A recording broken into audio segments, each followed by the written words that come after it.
Bueno, Fernando, es un gusto estar con vos en este momento, en este espacio, en el contexto del Sexto Congreso de Innovación Educativa. Quiero agradecerte que hayas venido aquí a visitarnos y también, bueno, escucharte, ¿no? También tu presencia y tu escucha también es importante.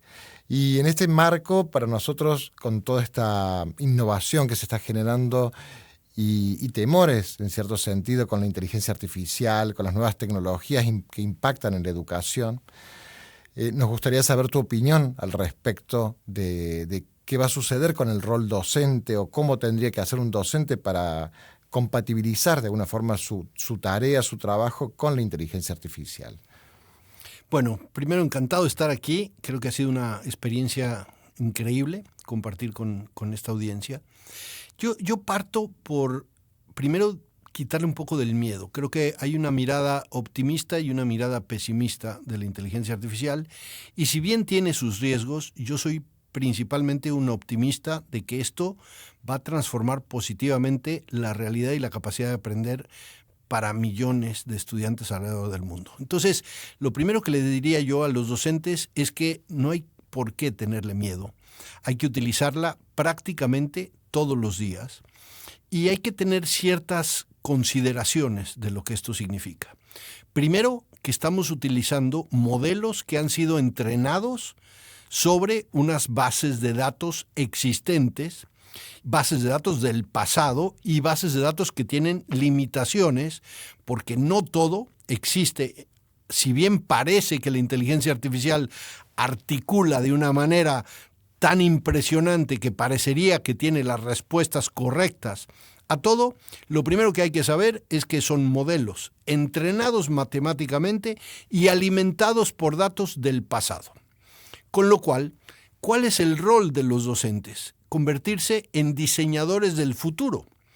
¿Qué datos le hacen falta? Nos gustaría tener, podemos desarrollar que hagan que tengamos un mejor futuro que lo que ya hicimos en las generaciones anteriores y que se ve reflejada en las inequidades, en muchas veces la falta de equilibrio, la falta de ética o muchos de estos datos incompletos porque los modelos solamente utilizan datos del pasado.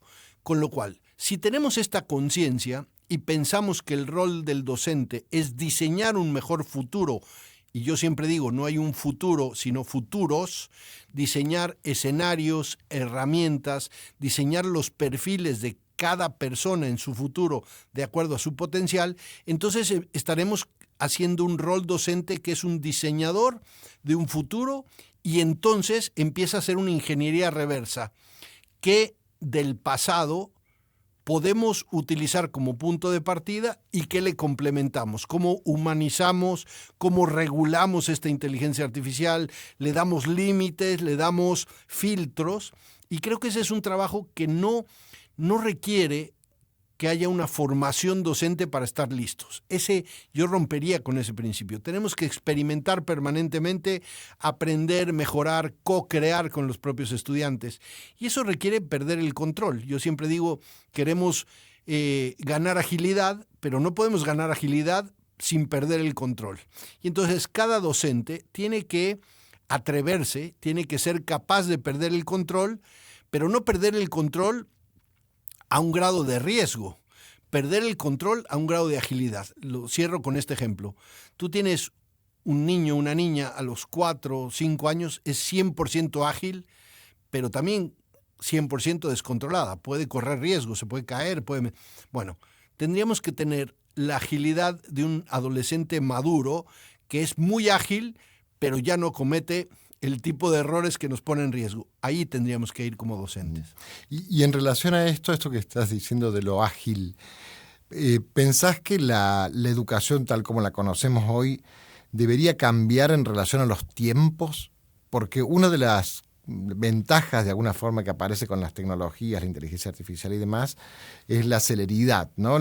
Sobre todo en la búsqueda de información y también de algunas propuestas que se van generando a partir de la propia inteligencia artificial y de otras tecnologías. El modelo educativo actual que tenemos en casi todos los países está establecido por horas, por años, ¿no? Como preestablecido. Más allá de que uno vaya más rápido o no, hay que cumplir una cantidad de tiempo, ¿no? Para una licenciatura, un grado, una formación. ¿Esto puede generar algún cambio en la temporalidad de la educación? Sin duda, ¿por qué utilizábamos el tiempo como la herramienta? Porque era lo único que podíamos medir. ¿Cuánto tiempo asististe a esta clase? Es muy distinto a qué aprendiste asistiendo ese tiempo a esa clase. Y entonces romper el factor tiempo, el factor espacio, hay que pensar que hoy se aprende en muchos lugares, se aprende en ritmos distintos, cada persona tiene su propio ritmo, personas incluso, la parte socioemocional que no habíamos incluido antes, no aprende igual una niña en un entorno vulnerable, con insomnio, con violencia en casa, o que su entorno familiar es de una madre soltera con dificultades, a un niño que tiene 2 padres educados, estabilidad en su casa, y antes pensábamos que esto tenía que ver con la disciplina y probablemente con la capacidad cognitiva. Bueno, hay que romper todas estas creencias y pensar que el espacio, las personas, las actividades pueden ser más flexibles, más fluidas o incluso más rígidas.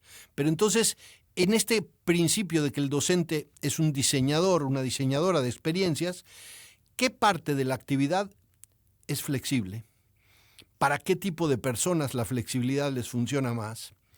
¿Qué tipo de tiempo necesitamos? ¿Tiempo flexible o tiempo rígido?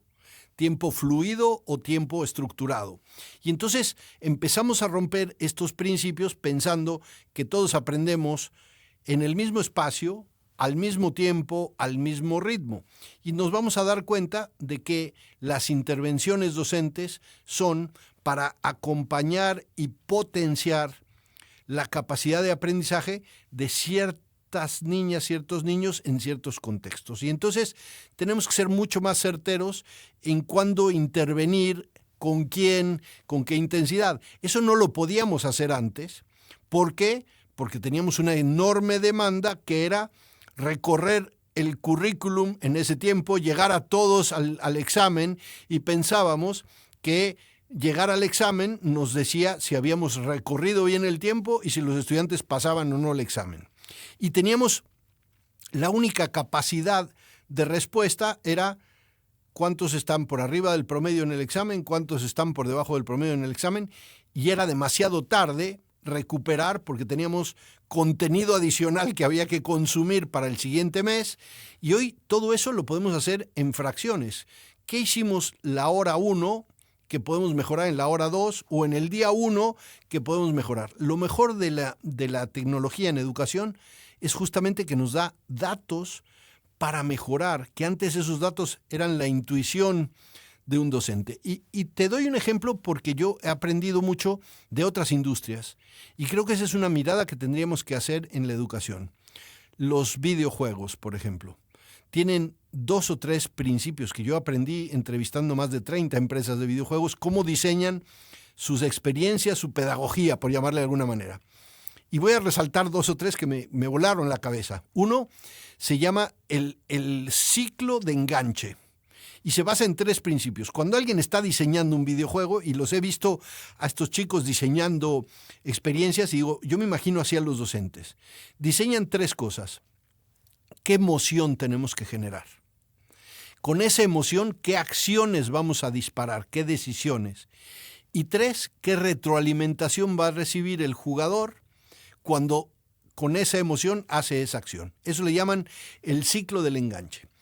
Y el otro principio que quiero resaltar, hay más bien 2 más, el principio número 2 se llama el gamer flow, el flujo del juego. ¿Qué pasa? Que cuando tú estás en un videojuego y pierdes, lo primero que quieres hacer es intentarlo de nuevo. Cuando tú estás en la educación y pierdes, lo primero que quieres hacer es abandonar o dices, no sirvo para esto, la matemática no es para mí. Cuando tú ganas en un videojuego, lo primero que quieres hacer es ir al siguiente nivel.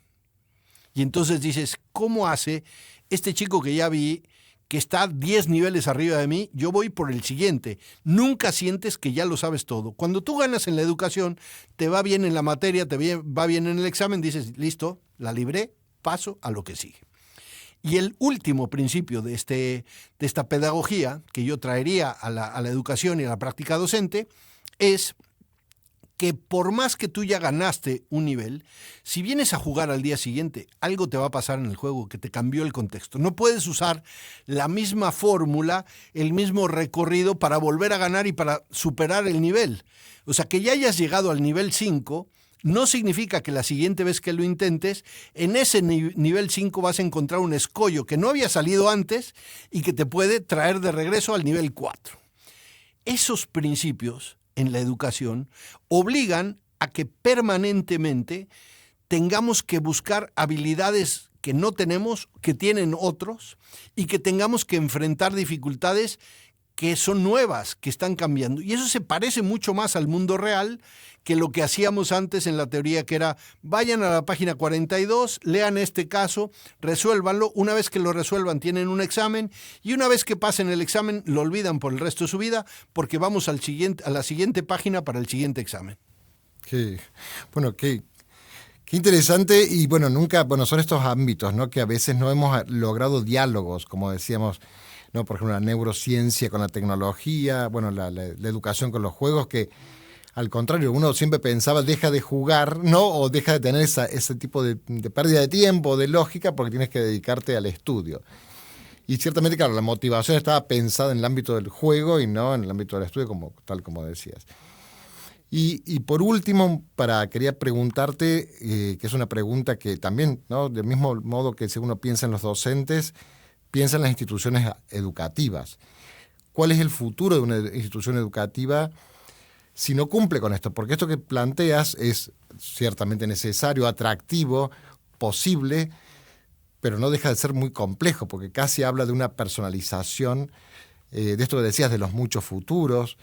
Digamos, requiere un reentrenamiento de docentes, ¿no?, y de trabajo y de capacitaciones muy distintas, de una lógica también de pensamiento educativo, donde hemos estado acostumbrados a evitar el plagio, ¿no?, de establecer normas de conducta hasta físicas muchas veces para la educación, como decías, ¿no?, los tiempos, los espacios, los lugares, el lugar de recreo es tal o cual.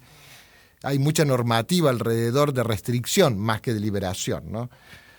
¿Cuál sería este papel, o cómo ves las instituciones educativas, que son muchas, tanto universitarias, secundarias, primarias, a todo nivel, que se replantean esto y dicen, bueno, ¿qué va a suceder con un espacio educativo? Cuando ahora la educación, y esto decías, ¿no?, la gente que diseña juegos ya piensa en todas estas cosas, ¿qué hacemos nosotros, ¿no? Sí, evidentemente yo estoy muy convencido de que la educación hoy tiene todos los componentes necesarios para rediseñar de forma más atractiva y más flexible. Pero efectivamente tiene una especie de camisa de fuerza. A veces esa camisa de fuerza es la regulación y a veces esa camisa de fuerza es la mentalidad. Entonces se van a mover en ritmos distintos la mentalidad y la regulación. En la mentalidad, que es lo que sí puede hacer una organización, lo que tenemos que hacer es romper esa camisa de fuerza, es liberar la capacidad creativa, el pensamiento de crecimiento, esta mentalidad de crecimiento, y fomentar esta agilidad, flexibilidad, hasta que el límite de la regulación lo permita. Y después tenemos que empezar a convencer con estos resultados que la regulación actual crea un límite. Entonces tenemos que medir muy bien estos beneficios de este aprendizaje mucho más flexible. Yo cuestiono algunas cosas. Por ejemplo, ¿por qué no empezamos a crear educación multigeneracional? En este concepto de la multiversidad en lugar de la universidad, ¿no? ¿Por qué no pensamos en múltiples generaciones, obteniendo múltiples certificados con múltiples rutas distintas de aprendizaje, que eventualmente algunas de estas rutas y algunos de estos certificados te van a dar un título profesional, otras probablemente no? Y probablemente en estas generaciones habrá gente impulsada y motivada por el título y otra gente impulsada y motivada por la capacidad de aprender o de desarrollar una habilidad distinta. Pero eso pensábamos que son espacios distintos. Tú vas a una universidad en un momento de tu vida porque vas a lograr un título. ¿Y qué pasa si vas en muchos momentos y no necesariamente vas por lograr el título? ¿Y qué pasa si empiezan a convivir los que están sentados por un título con los que están sentados por una capacidad? ¿Qué pasaría? ¿Hay alguna regulación que te prohíba tener una experiencia multigeneracional donde tienes personas que están en el trabajo y personas que están recién graduadas del secundario? ¿Y qué generaría eso? ¿Un caos? Sí. ¿Perdería el control el docente? Sí. ¿Le da miedo? Sí. Pero puede ser muy valioso. Entonces, romper esta camisa de fuerza, diseñar, inclusive en este diseño que yo siempre digo de la inclusión. Si vivimos en una ciudad, en un país, en un entorno, donde tenemos 50% hombres y 50% mujeres, ¿por qué ocurre una experiencia de aprendizaje que tiene 75% hombres y 25% mujeres? ¿Por qué? Porque se trata de ciencias o tecnología y las mujeres no llegan. Está mal diseñado. Si tenemos un entorno donde hay 10% de personas que tienen discapacidad, ¿por qué no traemos a las personas con discapacidad a ser parte de aprender? ¿Y qué pasa? Que las personas cuando conviven con gente que tiene discapacidad son más empáticas, son más sensibles, diseñan mejores soluciones. Si tenemos un entorno diverso en posiciones sociales, diseñemos para eso. Para mí siempre es un problema de diseño. Estamos diseñando para fábricas del siglo XIX de estudiantes que todos entran a un grado escolar que tiene que ver con la edad y con el tiempo que van a recorrer. Y empecemos por ahí, por romper algo de esos elementos. Y mi idea sería romper hasta el punto donde la regulación es el límite. Y ahí demostrar que si la regulación no fuera el límite, el potencial de aprendizaje hubiera sido mayor. Y entonces empezar a cambiar la regulación con datos, con demostración. Es un laboratorio permanente. Lo que pasa es que eso nos asusta, porque imaginemos que somos padres de familia y decimos, voy a llevar a mi hijo, pero mi escuela dice que mi hijo es un conejillo de indias de un laboratorio. Van a decir, no, ¿qué es esto? Yo los quiero llevar a la universidad porque ahí sé qué es lo que pasa. Entonces también es un problema sistémico. No es solo la mentalidad de la institución o de los docentes la que tiene que cambiar. Es todo. Uh-huh. Bueno, muchas gracias, Fernando. Y esto de el problema de diseño, me encantó esa demo, está muy bueno, pues tiene que ver con esto. Esto siempre bueno, en las conversaciones contigo surge de tener una representación real de la población real y de lo que está sucediendo, y no esta ficción que creemos que es la educación, sino que ir ir al límite de la regulación también. Esto porque muchas veces es más temor, como decías, un mindset, no una cuestión más de temores autogenerados, porque la regulación tiene limitaciones, pero tampoco las tiene todas, ¿no? Entonces realmente hay límites y hay capacidad de autonomía. Las universidades, las instituciones educativas, cada espacio, cada contexto tiene esas posibilidades. Así que bueno, te agradezco, ha sido un gusto de verdad compartir este tiempo contigo y escucharte. Así que gracias. Muchísimas gracias.